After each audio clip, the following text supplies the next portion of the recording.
Boa noite a todos, sejam todos bem-vindos.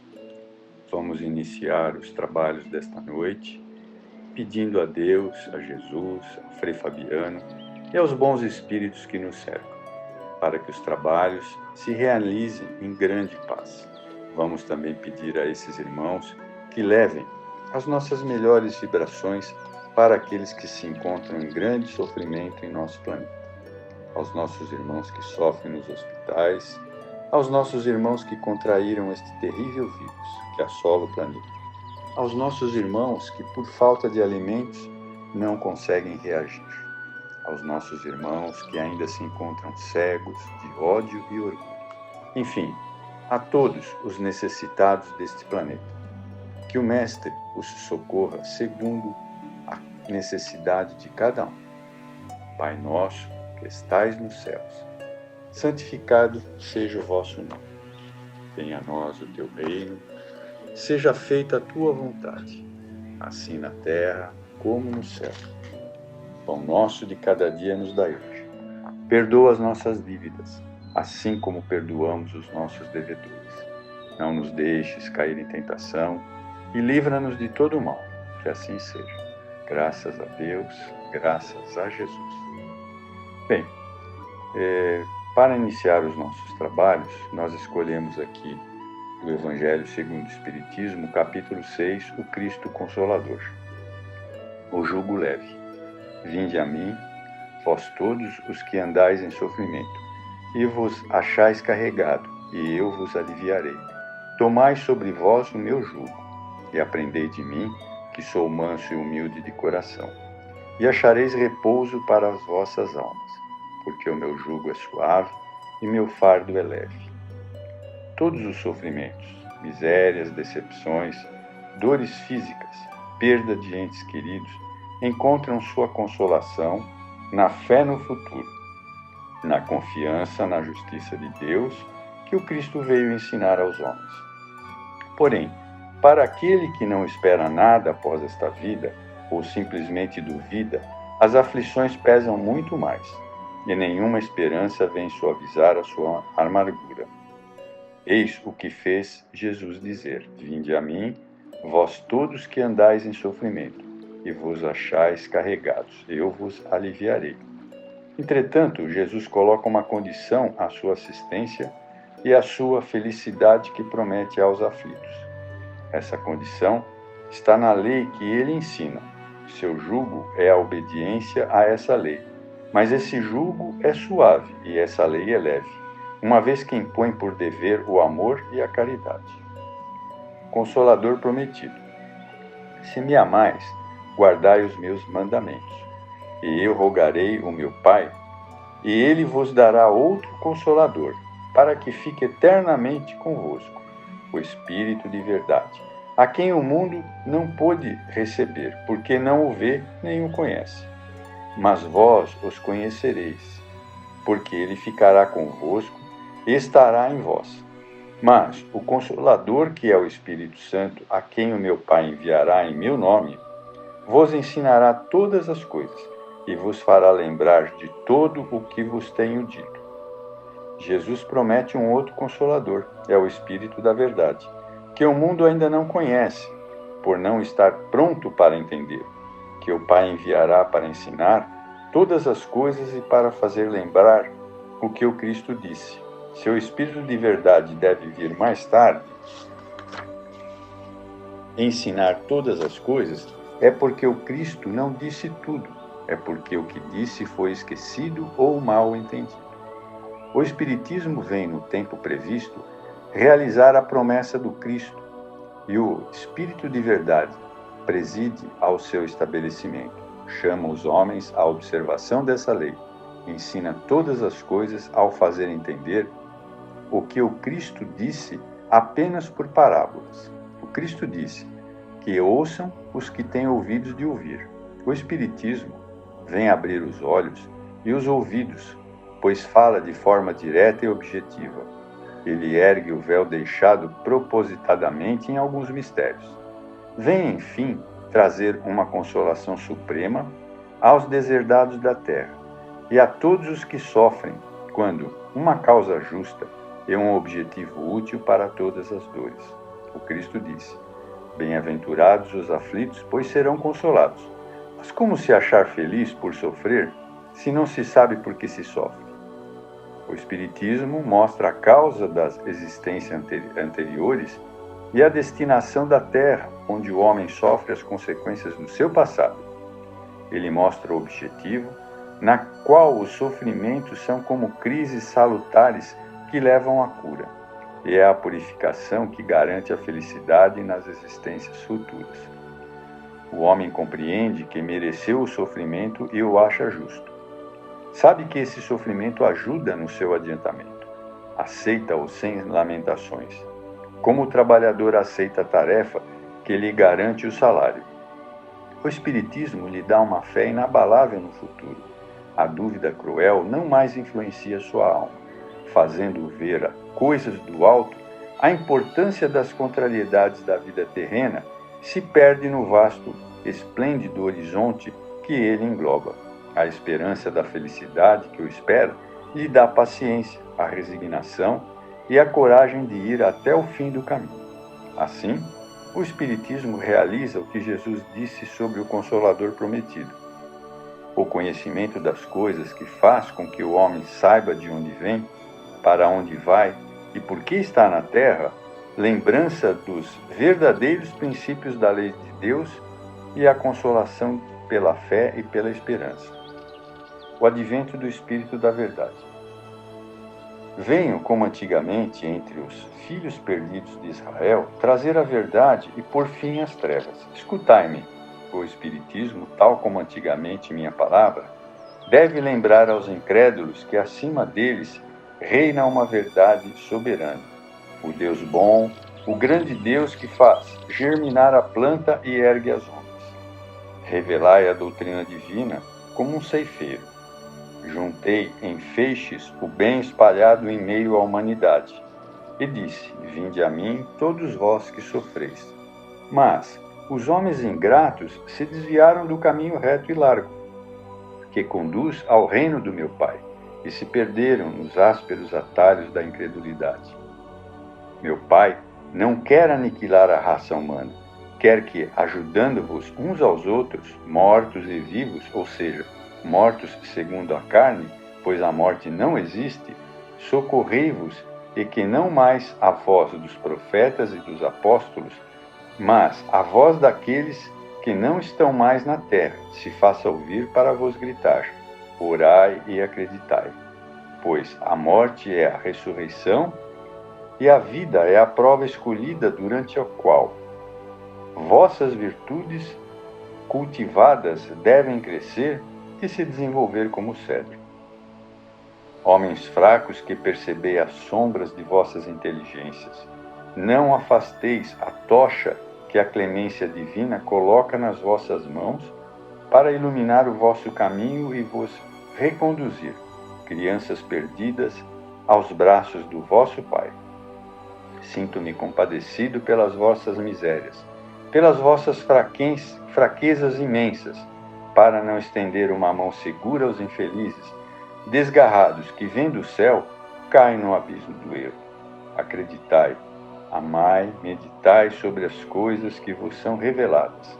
Não mistureis o joio ao bom trigo, as utopias, ou seja, as mentiras ilusórias com as verdades. Espíritas, amai-vos, eis o primeiro ensinamento. Instruí-vos, eis o segundo. Todas as verdades se encontram no cristianismo. Os erros que nele se enraizaram são de origem humana. Eis que, de além-túmulo, que acreditais ser o nada, vozes vos gritam: irmãos, nada tem fim. Jesus Cristo é o vencedor do mal. Sede vós os vencedores da incredulidade. Venho ensinar e consolar os pobres deserdados. Venho lhes dizer que levem sua resignação à altura de suas provas, que chorem, pois a dor foi consagrada no jardim das oliveiras, mas que esperem, pois os anjos consoladores virão enxugar suas lágrimas. Trabalhadores, traçai vosso sulco, Recomendai no dia seguinte a rude jornada da véspera. O trabalho de vossas mãos fornece o pão terreno a vossos corpos, mas vossas almas não estão esquecidas. Eu, o divino jardineiro, cultivo-as no silêncio dos vossos pensamentos. Quando soar a hora do repouso, quando o fio da vida escapar de vossas mãos, os vossos olhos se fecharem à luz, sentireis surgir e germinar em vós minha preciosa semente. Nada está perdido no reino do nosso Pai. E vossos suores, vossas misérias, formam o tesouro que deve nos tornar ricos nas esferas superiores, onde a luz substitui as trevas e onde o mais desprovido dentre todos vós será talvez o mais resplandecente. Eu vos digo em verdade, aqueles que carregam seus fardos, que assistem a seus irmãos, são meus bem-amados. Instruí-vos na preciosa doutrina espírita, que acaba com o erro das vossas revoltas e que vos ensina o objetivo sublime da aprovação humana. Como o vento varre a poeira, que o sopro dos espíritos elimine vossas contra os ricos do mundo, que frequentemente são os mais miseráveis, pois suas provas são mais perigosas que as vossas. Estou convosco e meu apóstolo vos esclarece. Bebei da fonte viva do amor e preparai-vos, cativos da vida, por vos lançarem um dia livres e alegres no seio daquele que vos criou simples e ignorantes, para vos tornar perfeitos, e quer que vós modelais a vossa própria argila, a fim de serdes os artesãos de vossa imortalidade. Sou o grande médico das almas e venho vos trazer o remédio que vos deve curar. Os fracos, os sofredores e os enfermos são meus filhos prediletos e venho salvá-los. Vinde, pois, a mim, todos vós que sofreis e estáis sobrecarregados, e sereis aliviados e consolados. Não procureis em lugar nenhum a força e a consolação, pois o mundo é ineficaz de dá-las. Deus faz a vossos corações um chamado supremo pelo Espiritismo. Escutai-o, que a impiedade, a mentira, o erro, a incredulidade sejam eliminados de vossas almas doloridas. Estes são os monstros que sugam o vosso sangue mais puro e que vos fazem feridas quase sempre mortais, que no futuro, humildes e submissos ao Criador, pratiqueis a sua lei divina, amai e orai. Sede dóceis aos Espíritos do Senhor, invocai-o do fundo do coração. Então eles vos enviará seu Filho, bem-amado, para vos instruir e vos dizer estas boas palavras. Eis-me aqui, venho a vós porque me chamastes. Deus consola os humildes e dá força aos aflitos que imploram. Seu poder cobre toda a terra e por toda parte, ao lado de cada lágrima, ele colocou um alívio que consola. O devotamento e a abnegação são uma prece contínua e contêm um ensinamento profundo. A sabedoria humana resiste nessas duas palavras. Possam todos os espíritos sofredores entender esta verdade, ao invés de protestar contra as dores, os sofrimentos morais que aqui na terra são a vossa herança. Tomai por lema estas duas palavras, devotamento e abnegação, e sereis fortes, pois elas resumem todos os deveres que a caridade e a humildade vos impõem. O sentimento do dever cumprido vos dará tranquilidade de espírito e a resignação. O coração se tranquiliza, a alma se acalma, e não há mais desânimos, porque o corpo é menos atingido pelos golpes recebidos, quanto mais fortalecido se sente o espírito. Bom, esse foi o capítulo 6 do Evangelho segundo o Espiritismo, o Cristo Consolador. E para que nós possamos complementar os trabalhos aqui desta noite, eu trouxe também do livro Luz do Lar, que é a psicografia do Chico Xavier, tem aqui um recado da Sheila, muito bonitinho. Eu vou ler para vocês. Chama Luz no Lar. Se a tempestade nos devasta as plantações, não nos esqueçamos do espaço divino no lar, onde o canteiro da vossa boa vontade, na vinha do Senhor, deve e pode florir para frutificação a benefício de todos. Organizemos o nosso agrupamento familiar do Evangelho. O lar é o coração do organismo social. Em casa, começa a nossa missão no mundo. Entre as paredes do templo familiar, preparamo-nos para a vida com todos. Seremos, lá fora, no grande campo da experiência pública, o prosseguimento daquilo que já somos na intimidade de nós mesmos. Fujamos a frustração espiritual e busquemos no relicário doméstico o sublime cultivo dos nossos ideais com Jesus. O Evangelho foi iniciado na manjedoura e demorou-se na casa humilde e operosa de Nazaré, antes de espraiar-se pelo mundo. Não há serviço da fé viva sem aquiescência e concurso do coração. Se possível, continuemos trabalhando sob a tormenta, removendo os espinheiros da discórdia ou transformando as pedras do mal em flores de compreensão, suportando com heroísmo o clima do sacrifício. Mas, se a ventania nos compele a pausas de repouso, não admitamos o bolor do desânimo nos serviços iniciados.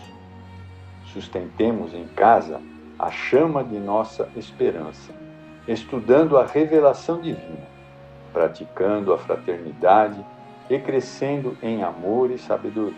Porque, segundo a promessa do Evangelho Redentor, onde estiverem 2 ou 3 corações reunidos em seu nome, aí estará Jesus, amparando-nos para a ascensão à luz celestial, hoje, amanhã e sempre. Sheila, é muito bonito, né? Então, eu agradeço a todos vocês. A Ana Rita vai continuar a sessão. Desejo uma boa noite a todos. Que o Mestre Jesus esteja ao lado de cada um de nós, ampliando as nossas possibilidades como espíritos. Muito obrigado. Boa noite.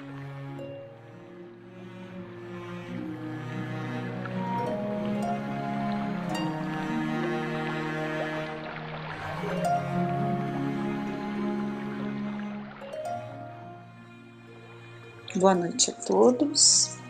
Dando continuidade à segunda parte da nossa palestra desta noite. Hoje vamos refletir um pouco sobre a educação à luz da doutrina espírita.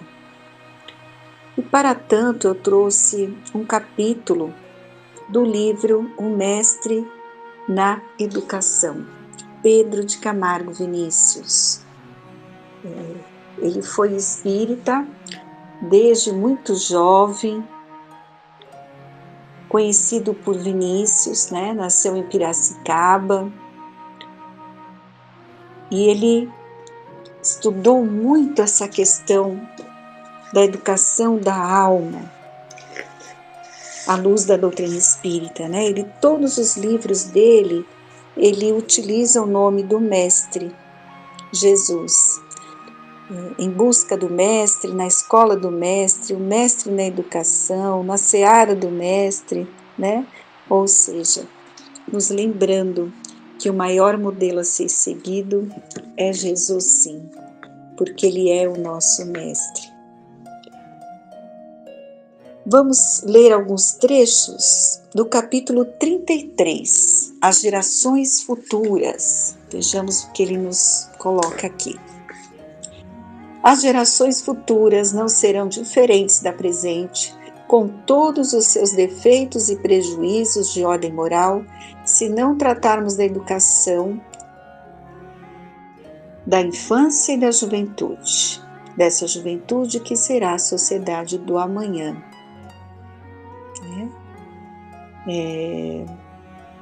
Esse ideal novo, reformador, quase revolucionário, revestido pela terceira revelação, que é a doutrina espírita, deve ser anunciado a todos, principalmente à juventude e às crianças. Educar é salvar, é remir, é libertar, é desenvolver os poderes ocultos mergulhados nas profundezas das nossas almas. A diferença entre um sábio e um ignorante, entre o bom e o mal, o santo e o criminoso, o justo e o ímpio, nada mais é que o efeito da educação. Não tenhamos dúvida disso. Entre aqueles que edificam e aqueles que destroem, entre os que tiram a vida do seu próximo, levando por toda parte a desolação e a ruína, e aqueles que dão a vida própria a prol do bem da coletividade, verifica-se apenas uma dessemelhança: educação. Mas a educação, na sua acepção verdadeira, significa o harmônico desenvolvimento das faculdades espirituais. Os homens são todos iguais. A diferença entre eles não é de essência, mas de grau evolutivo determinado pela educação. E aqui ele conta uma história interessante, pequena, mas que nos esclarece justamente sobre essa questão. Ele conta que Licurgo, um célebre orador ateniense, fora certa ocasião convidado para falar sobre a educação. Aceitou o convite, sob a condição de lhe concederem 3 meses de prazo.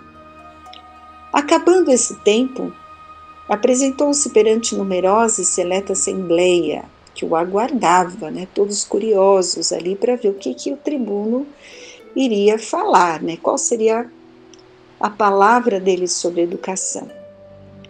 E Licurgo apareceu então, trazendo consigo 2 cães e 2 lebres. Soltou o primeiro cão e uma das lebres. A cena foi chocante e bárbara. O cão avança furioso sobre a lebre e a despedaça. E soltou em seguida o segundo cachorro e a outra lebre. Aquele pôs-se a brincar com a lebre amistosamente. Ambos os animais corriam de um lado para o outro, felizes, encontrando-se aqui e acolá para se afagarem mutuamente. Vejam a diferença entre os 2 cães. Ergue-se então Licurgo na tribuna e conclui: eis aqui o que é a educação. O primeiro cão é da mesma raça e idade que o segundo. Foi tratado e alimentado em idênticas condições. A diferença entre eles é que um foi educado e o outro não. E é bem assim com relação à humanidade. O ser humano em evolução. Aquele que erra, aquele que não consegue dominar as suas paixões, as suas ansiações, é porque ainda não alimentou o seu coração com a educação verdadeira, que ele coloca, que é o desenvolvimento das faculdades espirituais.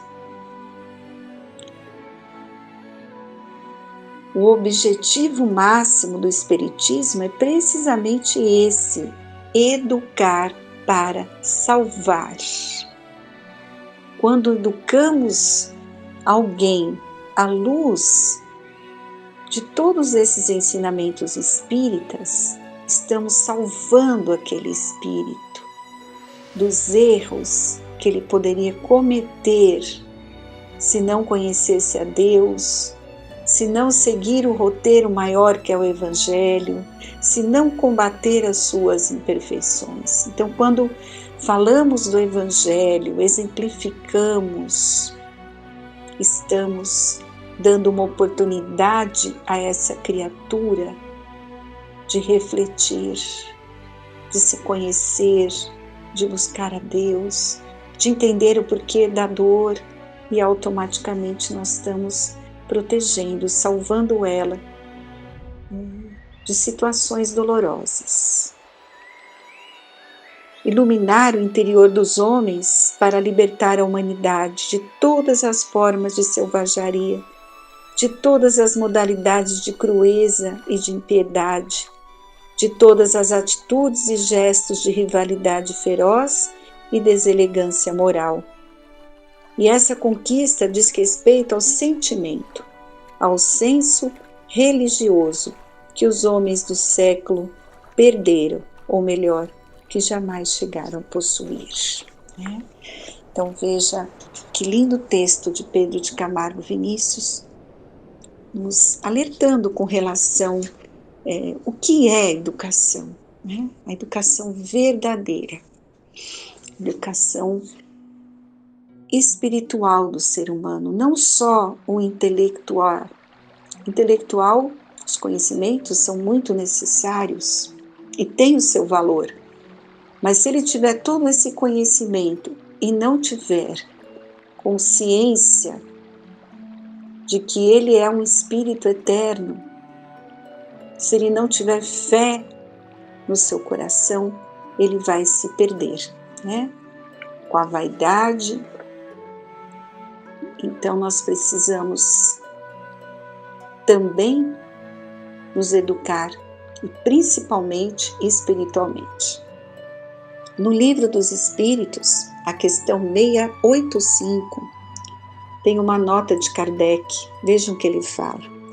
Há um elemento que se não costuma fazer pesar na balança e sem o qual a ciência econômica não passa de simples teoria. Esse elemento é a educação, não a educação intelectual, mas a educação moral. Não nos referimos, porém, à educação moral pelos livros, e sim a que consiste na arte de formar os caracteres, a que incute hábitos, porquanto a educação é um conjunto de hábitos adquiridos. Veja, a arte de formar os caráteres.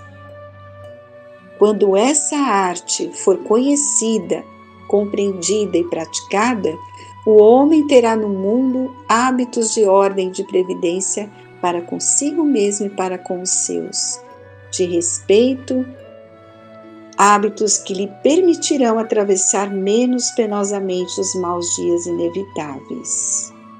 Esse é o ponto de partida, o elemento real do bem-estar. Então vejam a colocação de Kardec. Na Revista Espírita de junho de 1866 também encontramos uma colocação. Vejam, é rebuscando a causa primeira dos instintos e das inclinações que se descobrirão os meios mais eficazes de combater os maus e desenvolver os bons. Quando esta causa for conhecida, a educação possuirá a mais poderosa alavanca moralizadora que jamais teve. E são várias as colocações nas obras básicas sobre essa questão da educação da alma, né? Por isso, Allan Kardec, já no século passado, conceitua a educação não como uma ciência, e sim como uma arte, a arte de formar os caracteres, né? O único elemento capaz de verter esse desequilíbrio.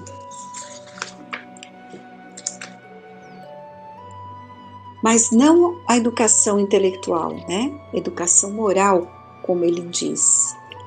Não a educação moral pelos livros, mas a educação capaz de formar o caráter. E para tanto, vem a doutrina espírita, a partir dos livros da codificação, fornecendo vasto material nesse campo. E temos outros autores, Herculano Pires, o próprio Pedro de Camargo Vinícius, tem os espíritos, os autores desencarnados, Emmanuel, André Luiz, Joana de Ângeli, são todos grandes educadores. Tudo isso veio para o nosso auxílio. Quantas informações temos recebido de todos esses espíritos, Tão importante para o nosso progresso, para o crescimento espiritual da humanidade. Joana de Ângeles, no livro Estudos Espíritas, ela coloca que a educação encontra no Espiritismo respostas precisas para melhor compreensão do educando e maior eficiência do educador no labor produtivo de ensinar a viver, oferecendo instrumentos do conhecimento, da serenidade e da cultura, através dos quais os tornam homens voltados para Deus, para o bem e para o próximo. Muito interessante essa colocação dela, que complementa. Vimos na história aí de Licurgo, que Pedro de Camargo de Vinícius colocou. É o exemplo, é a educação que vai transformar. Os homens são todos iguais. Por isso que esse grande educador e escritor espírita, Vinícius, ele afirma também nesse livro que educar, eis o rumo a seguir, o programa do momento.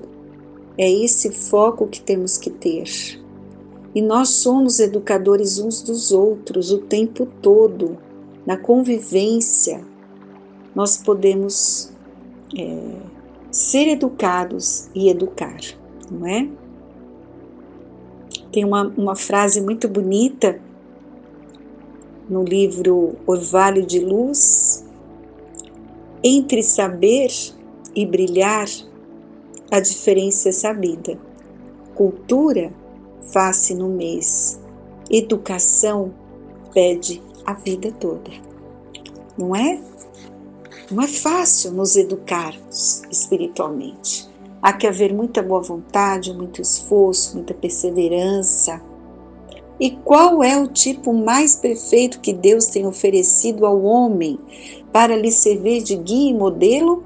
Isso está no Livro dos Espíritos, questão 625. Qual é o modelo? E a resposta é Jesus. Então, para o homem, Jesus constitui o tipo da perfeição moral a que a humanidade pode aspirar na terra. Então, esse é o modelo de perfeição moral. É o mais perfeito modelo que podemos seguir e devemos seguir. Quando ele falava, sempre colocava: falo-lhes por parábolas, porque não estão em condição de compreender certas coisas, Nem todos estavam naquela época em condição de entender o que Jesus tinha para passar. E ele estava entre o povo, como se faz quando tentamos educar as crianças, os adolescentes. Nós temos que chegar até o educando, com uma postura de acordo com o entendimento. Aí entra o ensinamento do Evangelho segundo o Espiritismo, capítulo 24, não se deve pôr a candeia debaixo do alqueire. mas sobre o candeeiro, a fim de que todos os que entrem a possam ver. Todo ensinamento, ele deve ser proporcionado à inteligência daquele a quem a gente quer instruir. Então, há pessoas a que uma luz muito viva deslumbraria sem as esclarecer. Então, nós temos que adequar o ensinamento à condição espiritual de cada um. E Jesus, ele foi um mestre por excelência, ele sabia dosar as suas palavras, usando formas diferentes, né? Quando falava aos apóstolos, ele falava de uma maneira, e quando falava ao povo, ele usava outros termos, né? E ele comentava com os apóstolos, né? A vós outros é dado conhecer os mistérios do reino de Deus. Aos mais eu falo por parábolas. Ele utilizava o recurso de pequenas histórias como forma de transmitir as mensagens. Lembram-se, né? Ele utilizava a linguagem que o povo conhecia. O semeador saiu a semear, o bom samaritano, o filho pródigo, os trabalhadores da vinha, a ovelha perdida. Eram todas situações vivenciadas pelos judeus que representavam suas aspirações imediatas, né? Então Jesus acrescentava um ensino moral na vivência deles de cada dia. Ele não esperava situações nem locais especiais para transmitir os seus ensinamentos. Aproveitava o momento, aproveitava as reuniões na casa de Simão Pedro, no barco, na praça pública, na montanha, né? Ensinou aos mais idosos, aos jovens e pediu, né? Deixai vir a mim os pequeninos. Não os embaraceis, porque dos tais é o reino de Deus. E ele nada deixou escrito, mas suas lições venceram os tempos e são tão atuais como nos momentos em que foram pronunciadas. Então, quando a terra se ajustar aos preceitos de Jesus, então se libertará de todas as trevas, né? Será um mundo de luz. E quem são os educadores, né? Somos todos nós. Educador não é só aquele que tem uma condição espiritual, né? É qualquer pessoa que, pelo processo de explicações, de experiências, procura passar ensinamentos úteis para o outro. E nesse sentido, estamos todos nós incluídos, né? Todos aqueles que têm uma paciência necessária para, descendo até o nível do entendimento do educando, transmitir algum ensinamento que possa formar ou modificar a sua conduta. Né? Então, para ensinar, não há necessidade de se ter uma formação acadêmica, porque a experiência de vida é um patrimônio inalienável dos mais idosos até, não é? Então, todos nós podemos ensinar, em qualquer condição intelectual que nós temos. E Pedro de Camargo Vinícius encerra dizendo que o ensino se funda no processo de despertar os poderes latentes do espírito.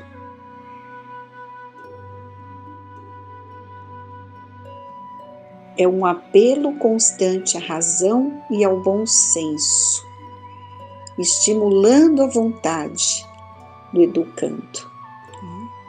Consegue-se que o educando faça a independência própria